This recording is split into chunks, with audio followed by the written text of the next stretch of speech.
Hi, this is Catherine Moore or Kay Moore with Exposing a Monster podcast, and thank you for listening to my podcast. Where I left off on my last podcast, I shared the story about how my parents went to classes to start adoption proceedings to adopt three girls, and how they made the decision to send those three girls, April Dawn Strong, Tiffany Ann Wright, and Rosemarie Wright, back to foster care, back to foster homes. And the reason why they made the decision to send them back was because Tiffany was the middle child, the 5-year-old, was beginning to talk. And she was beginning to talk about inappropriate things. And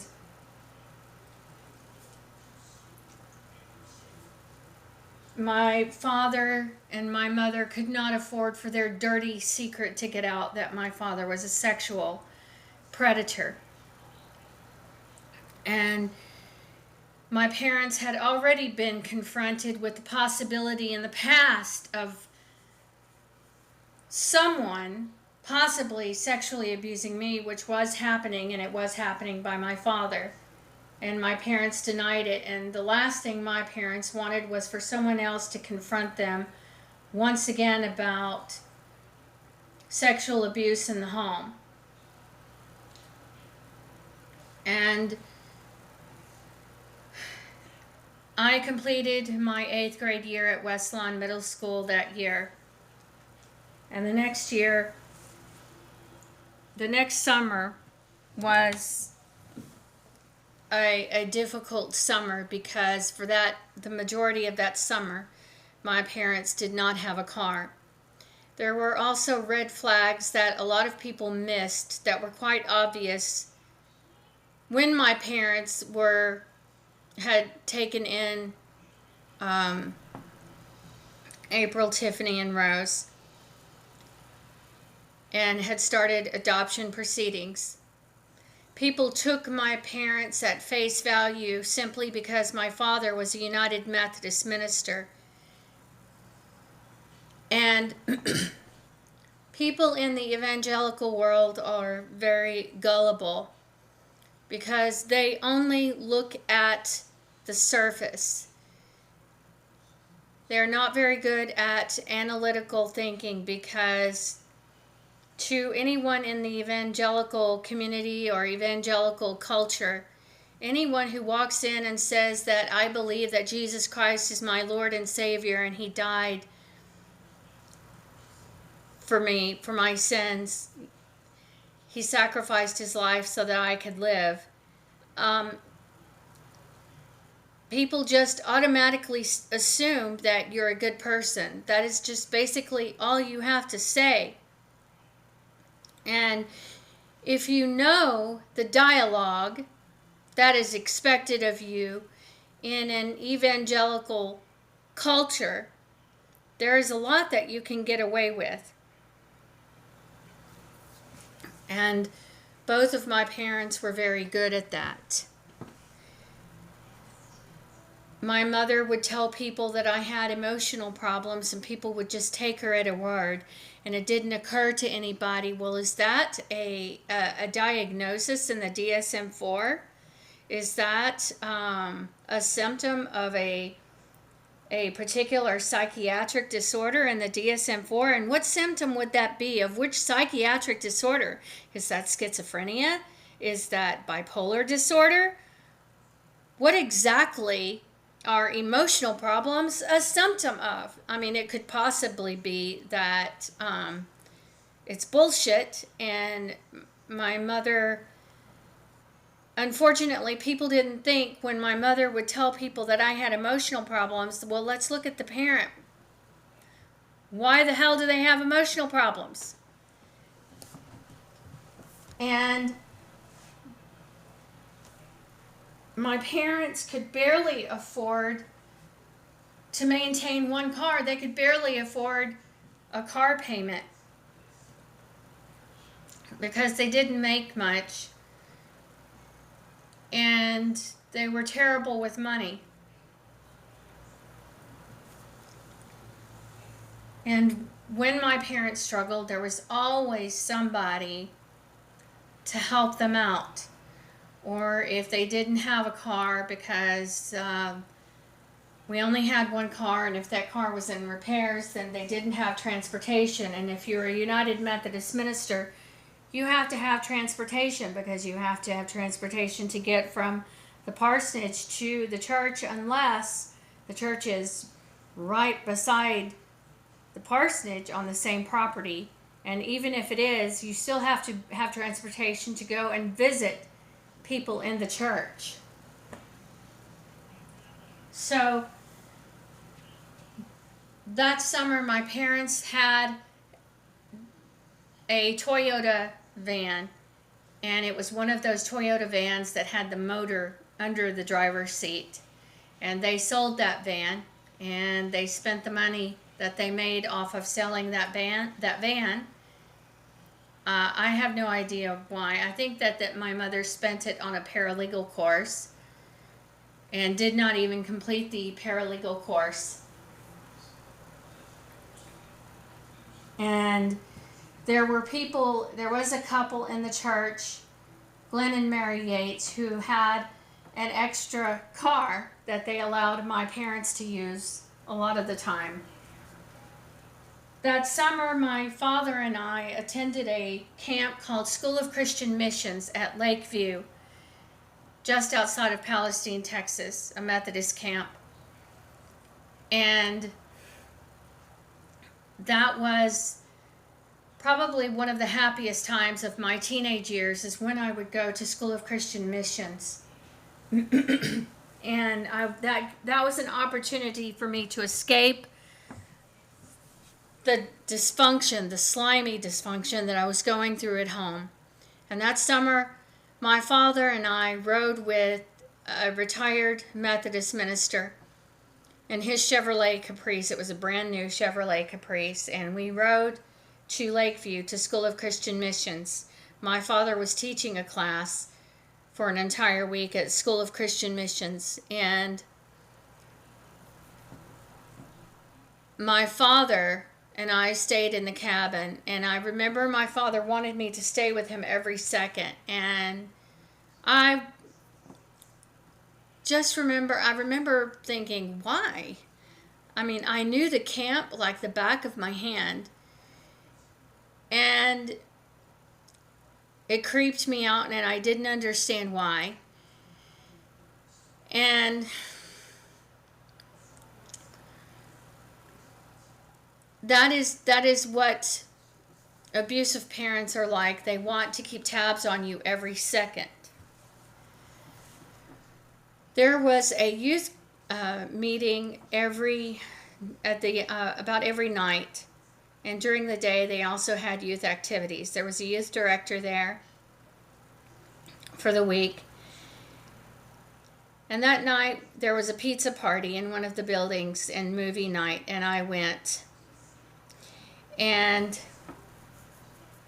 the person that was in charge of the youth, her name was Diane Caldwell. I had met Diane probably a decade earlier. No, 5 years earlier, not a decade earlier. About 5 or 6 years earlier. And Diane had followed my father at Henry's Chapel in Carlisle. Diane and my parents were not, they were more acquaintances, and, my father and Diane were colleagues, but they were not friends. And that night, we had pizza and watched a movie. And after that, after everyone had left, I stayed behind and helped clean up. And Diane and I had a conversation that night. She did not recognize me at first. And because the last time she had seen me, I was a chubby kid with buck teeth and a severe overbite. And I looked very different than the first time that she met me. She walked me to the cabin that night, and that began a long friendship. It was a toxic friendship, and it was unhealthy. And it was also inappropriate. And when I say inappropriate, what I mean by that is it was inappropriate because Diane was in her mid-30s and I was 15. A 33-year-old does not have any business befriending a 15-year-old.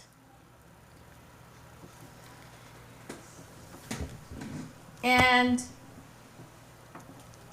it is very inappropriate for an adult to pursue a friendship with a minor. There is an imbalance of power there. And it puts the child at a disadvantage because the adult has had experiences that that child has not had. And Diane suspected that there was abuse, which just makes it even worse that she pursued a friendship with me, knowing that she had suspected that there was child abuse going on in the home, which made me vulnerable.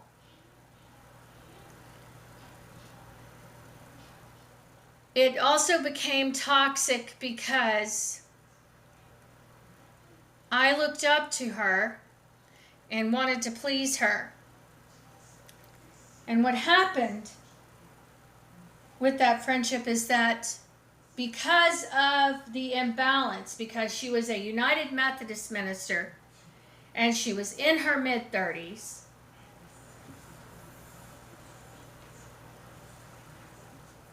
it became a codependent relationship.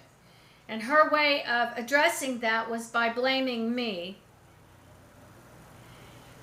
And because I still had not even begun and had decades until I was going to be able to address my own trauma, I was not in a position where I could process, okay, I'm 15 and there is a United Methodist minister who wants to be my friend and is in her mid-30s. Because when you're growing up as a preacher's kid, aside from growing up in a community where it's like living in a fishbowl and everything you do is, examined and analyzed, and there is no privacy if you're a preacher's kid, especially in a small town if everybody knows who you are. But when you are growing up around other ministers, boundaries are blurred. And what I mean by that is that because you are being raised around ministers, pastors, or clergy, there's different names for them, you're not seeing them as someone with a position of authority in an evangelical community. And with that role gives them an advantage. And it makes it very easy for someone in that position to take advantage of someone who is very vulnerable like a child, because even if you're 15, you are still a child. You are not an adult. You're on your way to adulthood, but you are far from an adult. Diane Caldwell had no business in pursuing a friendship with me. I later on reconnected with Diane when I was in my 30s going through my divorce, and I will share that story later on. I am glad that she is no longer in my life now, and I am glad that I am now able to recognize what was going on. And it should not have happened. What should have happened that summer is we go to School of Christian Missions. I go to the youth group, and it should have been my father, which I shouldn't have been with my father at that camp alone because he was a child molester, but what do you do in that situation? The ideal situation would have been if my father had been a decent human being, and he should have showed up to pick me up so that I did not have to walk to the cabin alone. And Diane had no business walking me to the cabin alone, much less pursuing a friendship with me as a minor.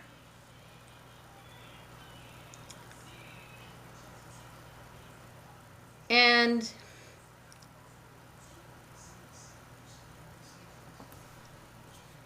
because of that, there was an opportunity for Diane to nurture that friendship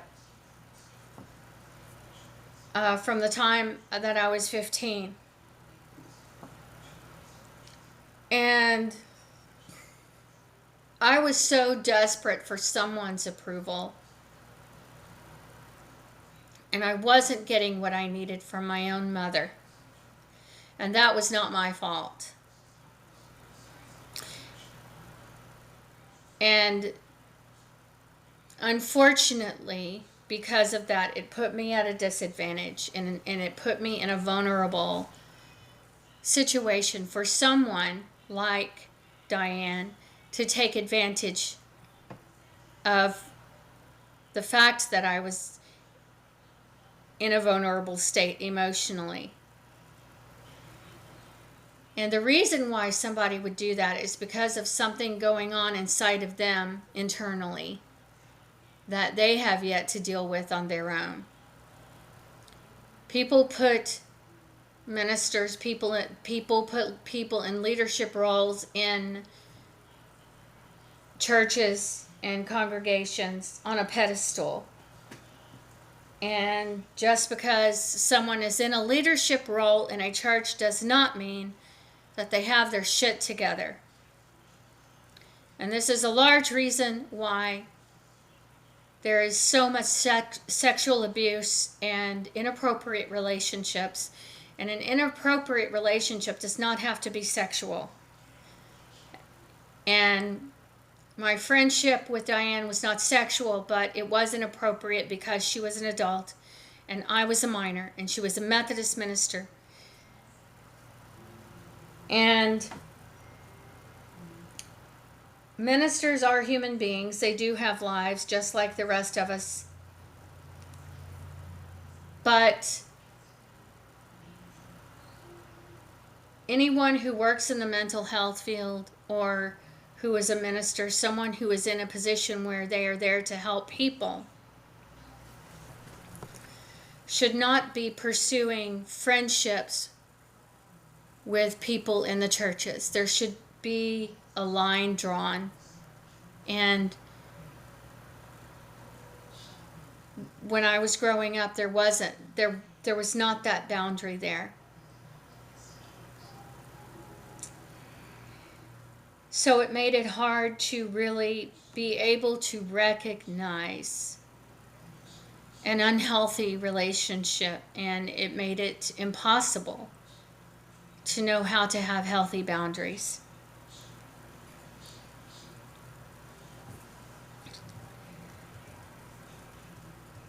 After that summer, I stayed in touch with Diane off and on throughout the years.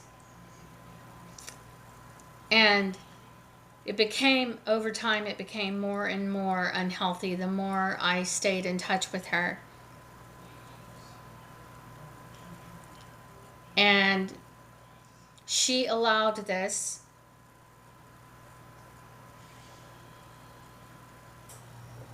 And the biggest reason why it happened is because of the fact that she spent the time grooming me and pursuing a friendship with me as someone who was 33 years old and I was only 15. There were many other people that I knew in the Texas Annual Conference besides Diane. And the majority of them did not put as much effort in pursuing a friendship and trying to nurture a friendship with me because I was 15. And that was the right thing to do. And there are people that I could name that I am thankful that had those boundaries and did not take advantage of my vulnerability. And one of those was Matt, who was the Methodist minister at Jacksonville when I was at Lon Morris College. He was always appropriate. And there were others like Carol Turner.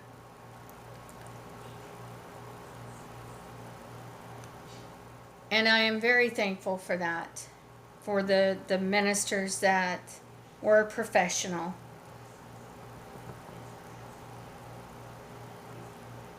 And after that summer at School of Christian Missions, I started my freshman year in high school at Texas High. Texas High in Texarkana was one of the best schools that I ever attended, and the reason why is because it was a 4A school, and they had the most to offer academically, and I had a learning difference, and I received the most support academically from that school than I had ever received at any school. I was also in Pep Squad that year, and I hated it. We had to wear these little mini skirts and bloomers. And I regretted taking that class.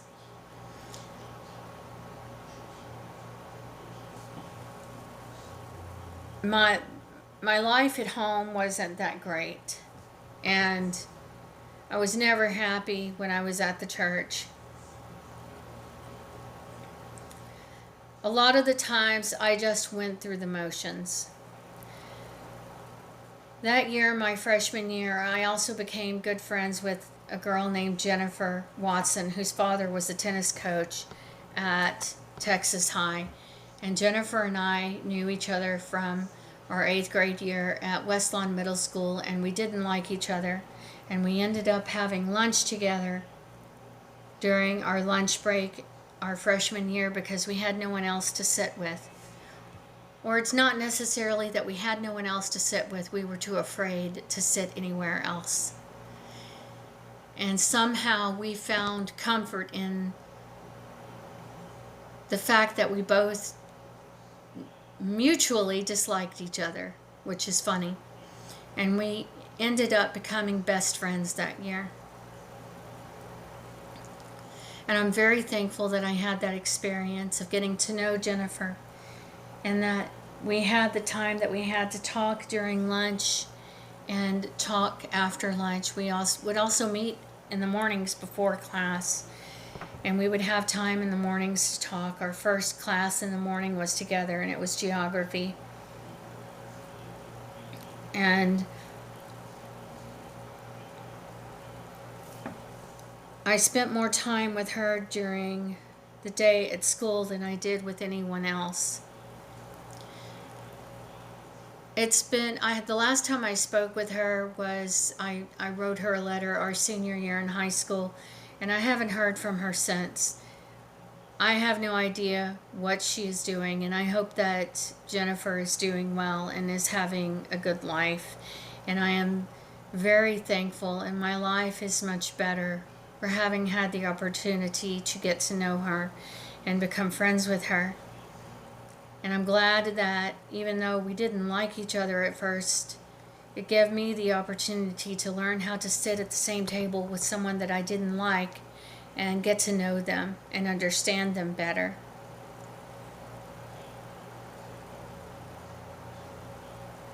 And that after that year, my parents and I moved to a small town called Sperger, Texas, which I absolutely hated. I grew up moving around from rural community to rural community. However, I had an early exposure to Houston, Texas from the time of 1986, from the time that I was 8 or 9 years old. And so I didn't, and because of my background in singing and being in children's choir and going to choir clinic, I did not have a strong accent. Also because of moving around and growing up around people in the conference, I did not have a strong Texas accent. And when we moved to Sperger, it was okay at first, and the reason why is because usually there's a honeymoon period when you first move to a small town or anywhere, and people get to know you and everything's great until they get to know you and until you get to know them.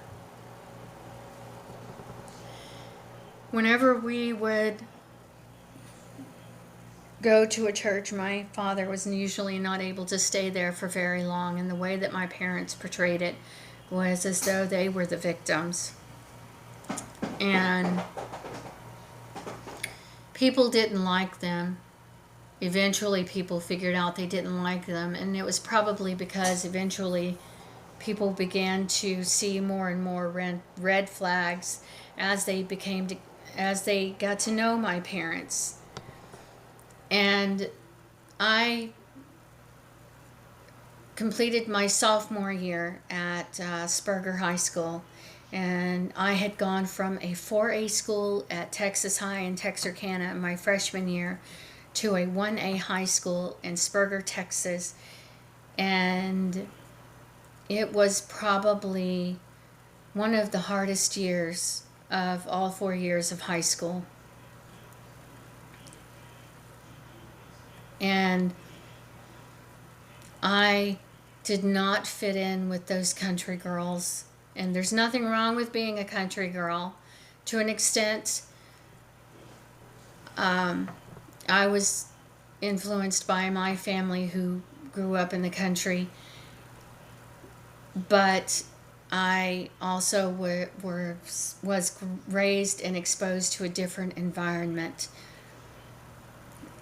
And I did not share the same common interests that the other girls in Sperger shared. I was also the good Christian girl and that was not very popular. And people knew that I was the pastor's daughter of the First Methodist Church in Sperger. Sperger had a post office, a tiny post office. They had 2 gas stations and a school, and the Methodist Church and the Baptist Church, and that was about it. That was the size of Sperger. The school was so small It was 1A. They did not have a band. They only had basketball and volleyball, and they did not have football. And when they had pep rallies, they would play a cassette player or a DVD, a CD, when they would play the school song. I will continue with the rest of this on the next episode. Thank you for listening.